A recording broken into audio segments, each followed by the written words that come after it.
continuación tenemos con nosotros a Juan Castro, quien tiene una experiencia de más de 25 años en distintas áreas de IT, en empresas de servicios de entretenimiento, tecnología, comercio electrónico, consultoría, distribución y manufactura. Actualmente es responsable de la seguridad de información para Vía Cable, dando servicio a empresas en México, Estados Unidos, Brasil y Colombia. Castro se especializa en desarrollar iniciativas y estrategias que garanticen la continuidad de las operaciones y la integridad de las personas alrededor de su entorno de negocios. Bienvenido, Juan. Muchas gracias, Pía. Muy agradecido por la invitación que me han hecho, Mónica y tú. Y en esta ocasión yo quiero compartirle a la audiencia algunas recomendaciones personales desde el punto de vista de seguridad de información para poder ser generadores de valor a nuestras organizaciones. Como ya lo comentó Pía, tengo un poco más de 25 años desempeñándome en distintas organizaciones en puestos de tecnología de información, últimamente enfocado a la seguridad de información. Es común que veamos escenarios donde nos confiamos demasiado, consideramos que no estamos expuestos a ciertos riesgos. Sin embargo, pues omitimos situaciones que en algún momento nos van a repercutir y van a poder ocasionar algún resultado no esperado. Y cuando ya quisiéramos pensar en ello, pues ya es demasiado tarde. Y como dice una canción, el hubiera no existe. Por lo tanto, debemos estar muy conscientes, tanto en el área de TI también, de estas condiciones de riesgo a las cuales estamos expuestos y no omitirlas, ser capaces de identificarlas, tener la habilidad y la creatividad para diseñar soluciones. En ocasiones no hay recursos suficientes, por lo tanto tenemos que adoptar situaciones extraordinarias y es la labor del oficial de seguridad de información o CISO, como también se le conoce, pues hacer esas aportaciones. Voy a basar un poquito del escenario completo de nuestras organizaciones de forma regular, ¿no? Tenemos al personal humano, al recurso humano, con los mecanismos o medios de comunicación, de interacción, transaccionales. Tenemos identidades para ellos, para identificarlos como usuarios de los sistemas. Tenemos tecnología, tenemos información almacenada en distintos medios, en ocasiones incluso fuera de nuestras ubicaciones, y pues recientemente también todo lo que es la digitalización en las áreas de manufactura, áreas de producción y esta ola de industria 4.0 que está muy en auge actualmente. Por el otro lado, tenemos una serie de amenazas, unas amenazas que se están desarrollando constantemente, como ya lo han comentado algunos otros speakers. Tenemos las amenazas de phishing que cada vez son más constantes y más difíciles de identificar por las herramientas que utilizamos para identificarlo y contener esos ataques. El robo de identidad es muy común, dado que también la exposición de los usuarios a redes sociales, la manipulación que se hace de ellos por tomar algunas decisiones de las cuales no pensaron oportunamente. Toda esta infraestructura de red fuera de nuestras ubicaciones que está expuesta de alguna forma en el Internet, y pues las amenazas tecnológicas y posibles multas que esto representa. Y por si fuera poco esos escenarios de riesgo, pues llega el 2020 con una pandemia, la cual pues nos obliga a trabajar de forma remota, a estudiar de forma remota. Simplemente esta conferencia que estamos realizando, pues la teníamos pensada sea presencial. Cuando recibí la invitación hace 8 meses, nunca tuvimos en mente que algo como esto pudiera pasar. Ya hasta un meteorito nos cayó recientemente cerca de Monterrey, desde donde yo estoy ubicado. Este panorama pues ya nos lo anticipaba el Foro Económico Mundial. Los ciberataques están dentro de los 5 riesgos de mayor impacto a nivel mundial. Finalmente pues era algo que ya se estaba anticipando, y también por aquí se alcanza a ver enfermedades contagiosas, lo cual es el escenario que estamos viviendo actualmente con la pandemia del COVID. Por lo tanto, informados ya teníamos antecedentes de que algo estaba presente con ciertos riesgos y de impacto muy alto. Por lo tanto, pues no debíamos omitir la situación. Y voy a enfocar el ransomware. Creo que todo ya se ha tocado en distintas ocasiones. Este tema sigue siendo vigente. Desde finales del 2000 2019, octubre aproximadamente, el tsunami de ataques era enorme. 2020 no se diga, lo facilitó de alguna forma las noticias relacionadas al COVID o por medio de ataques a través de phishing. Por lo tanto, sigue creciendo y las expectativas, como ya han dicho también otros speakers, es que no disminuya. Esto tiende a ir incrementándose conforme los ciberdelincuentes van obteniendo ganancias, se van enriqueciendo y fortaleciendo por, desgraciadamente, la respuesta a pagos que hacen de su secuestro de información. Y hablando del secuestro de información, pues en una radiografía así general, pues no es un evento que ocurre en un día, son en muchos casos ataques muy dirigidos, muy estudiados y van tomando de alguna forma conocimiento del lugar donde está ubicado cuando ya se concretó una penetración por cualquier medio electrónico o ingeniería social o el phishing y se va moviendo en distintas etapas del tiempo hasta lograr el cometido de llegar a la información crítica, ocasionalmente secuestrarles esa información, llevarla a sus sitios y posteriormente encriptarla y disparar el ataque de ransomware, que como ya han comentado otros speakers también, pues son de distintos orígenes, con distintos medios, con distintos fines. Y estamos hablando de personales, estos adversarios con mucha sofisticación, con muchos conocimientos tecnológicos que ya forman unos ecosistemas organizacionales bastante fuertes, bastante de mucho conocimiento.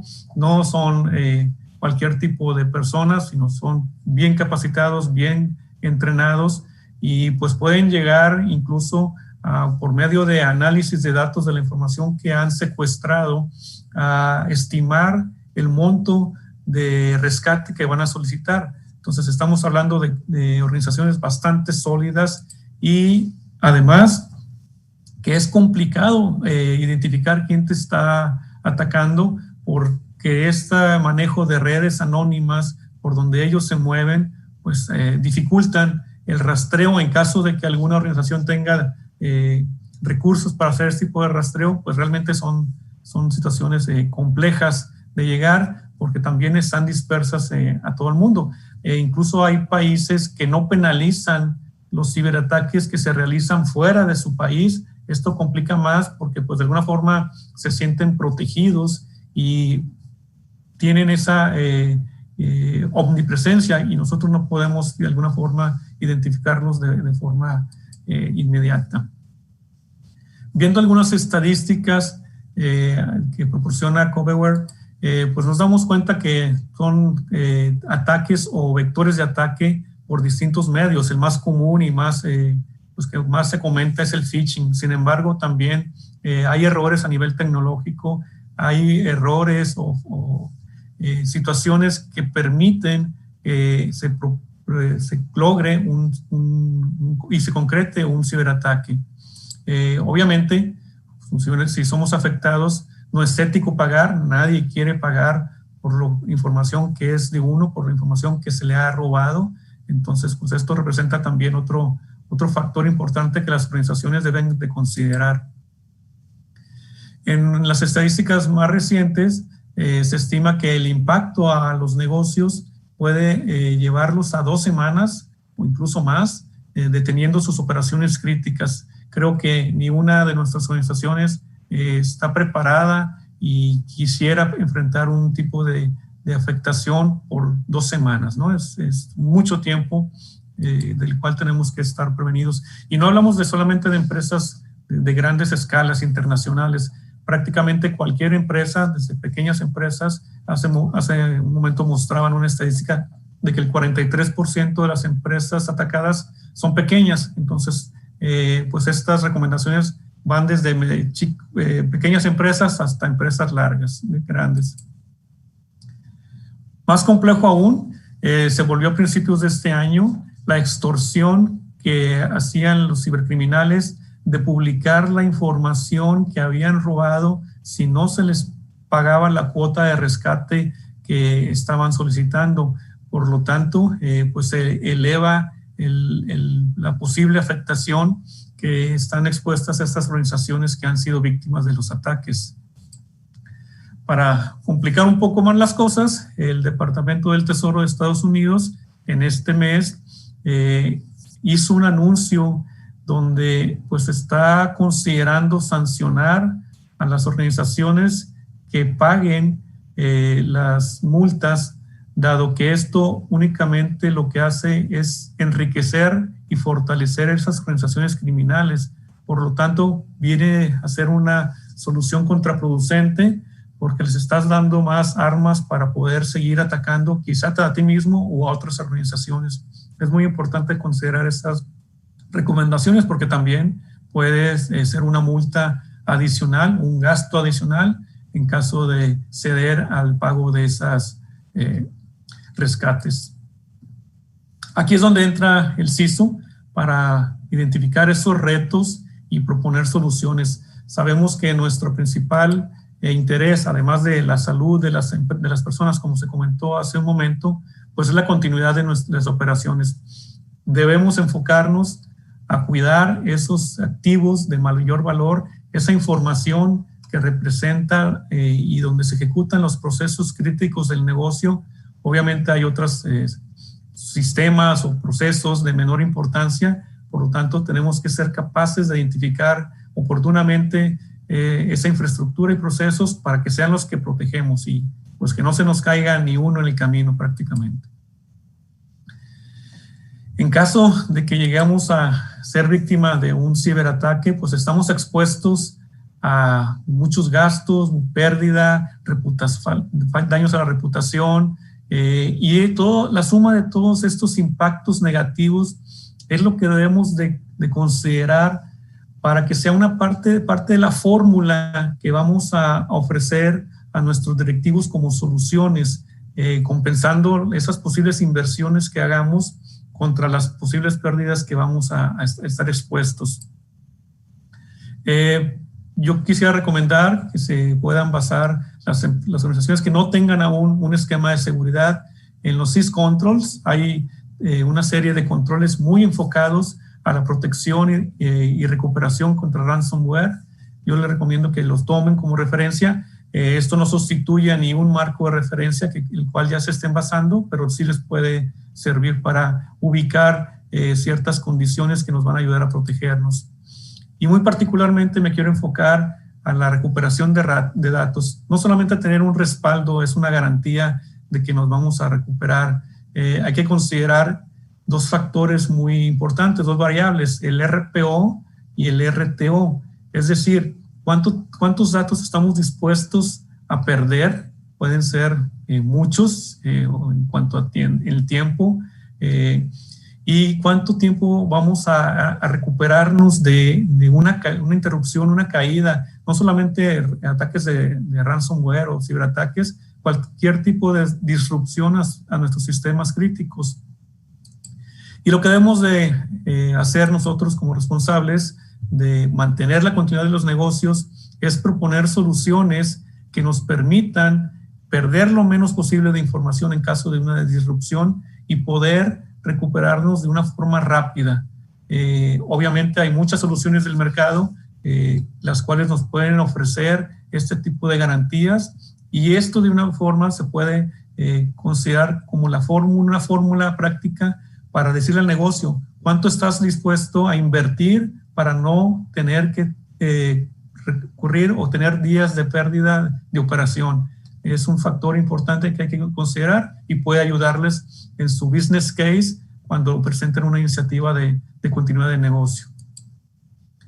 Hay otra regla que también les quisiera recomendar, la regla de 3-2-1, es tener 3 copias de esos datos, 3 respaldos de esos datos en 2 medios distintos para que pueda haber una diversidad y al menos uno de ellos estar en un sitio externo.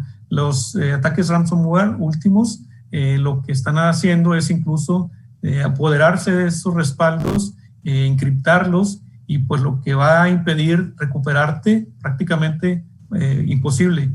Por lo tanto, tener un respaldo en un sitio remoto, un DRP, pues les garantiza hasta cierto punto que van a contar con un punto de recuperación que no ha sido afectado. Y obviamente estos procesos de respaldo y DRP deben estarse probando continuamente.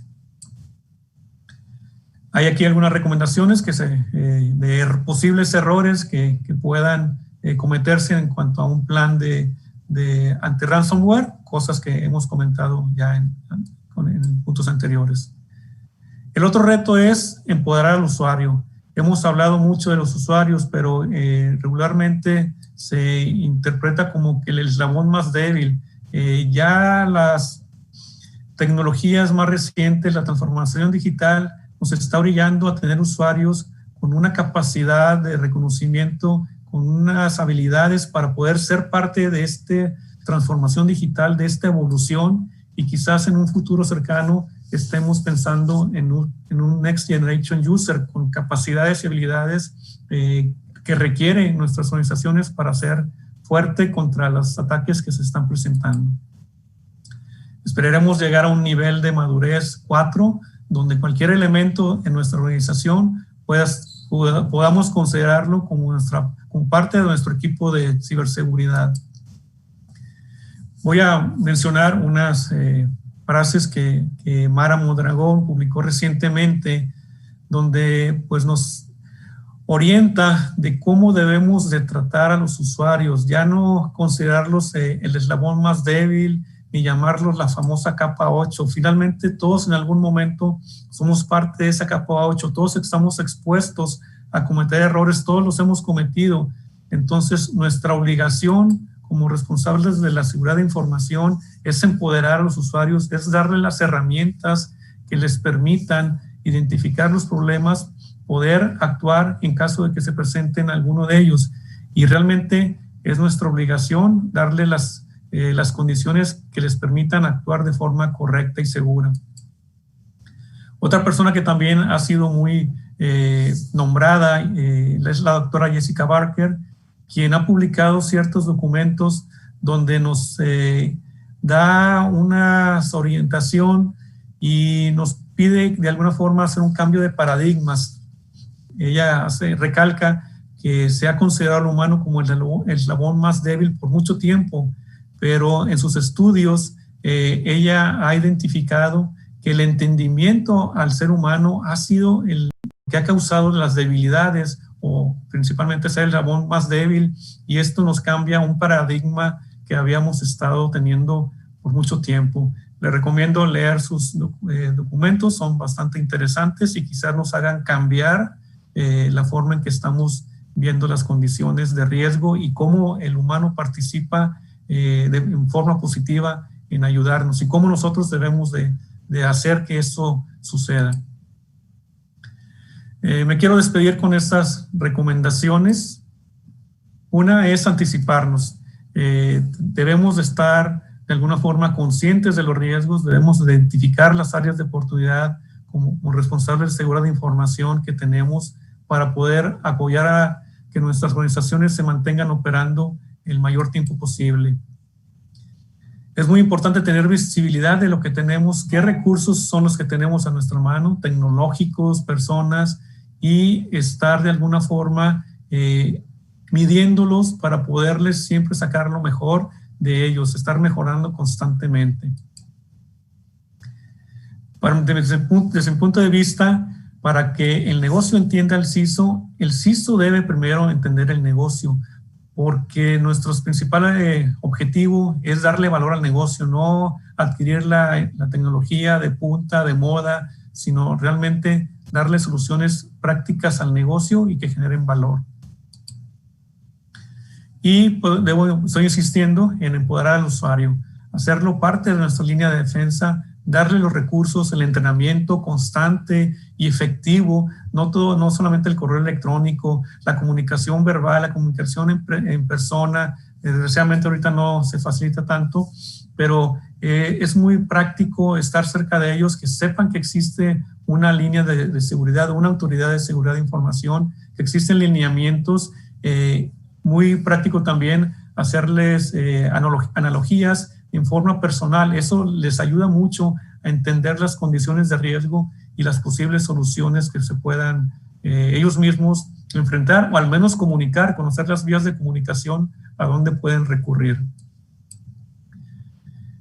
Finalmente, quiero agradecer a Mónica y Pia Mistreta por haberme invitado a participar en este evento. Siempre he estado del otro lado, ahora me tocó ser speaker, les agradezco mucho.